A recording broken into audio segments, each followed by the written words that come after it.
તબાહીના આકાશી દ્રશ્યો સામે આવ્યા। જામરાવલી વિકટ પરિસ્થિતિનો ચિતાર આપતા દ્રશ્યો છે। હજુ પણ મોટાભાગનો વિસ્તાર પાણીમાં ગરકાવ છે। ખેતરો જાણે તળાવમાં ફેરવાયા હોય તેવી સ્થિતિ છે। ભયાવહ પૂરને લીધે જામરાવલમાં મોટા પાયે નુકસાની। પૂરને લીધે પશુઓની હાલત પણ કફોડી બની। જામરાવલમાં સ્થિતિ થાળે પડતા સમય લાગી શકે છે। જામરાવલ ગામની સ્થિતિ અત્યારે હજુ થોડી ખરાબ કહી શકાય, કેમ કે પૂરના કારણે મોટા પ્રમાણમાં નુકસાન થયું છે।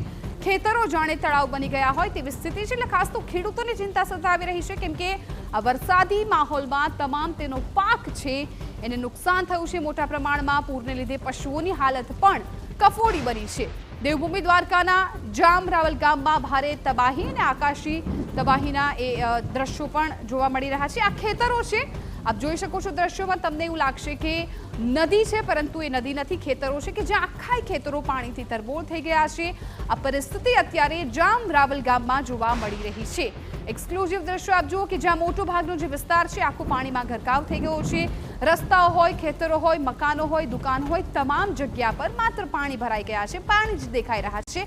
ખાસ તો ખેડૂતોને હવે આ પરિસ્થિતિમાંથી બેઠું થવું ખૂબ પરેશાન કરી શકે છે, કેમ કે તેમનો જે પાક છે એ પાક બગડી ગયો। તેમની જે ભીતિ હતી, ચિંતા હતી ભારે વરસાદને કારણે, એ ચિંતા ક્યાંક તેમને વધી શકે છે, કેમ કે ખેતરો છે આખા પાણીથી તરબોળ થઈ ગયા છે, તેમના પાકને મોટા પાયે નુકસાન। હવે ખેડૂતો છે એ સહાયની રાહ જોશે, કેમ કે આ પરિસ્થિતિને જોતા, આ દ્રશ્યો જોતા આપ પણ અનુમાન લગાવી શકો છો કે અહીંના જે ખેડૂતો છે તેમને કેટલું મોટા પ્રમાણમાં નુકસાન છે એ વેઠવું પડ્યું છે।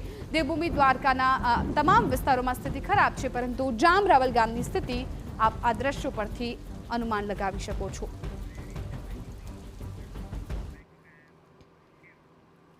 તો દ્વારકામાં 4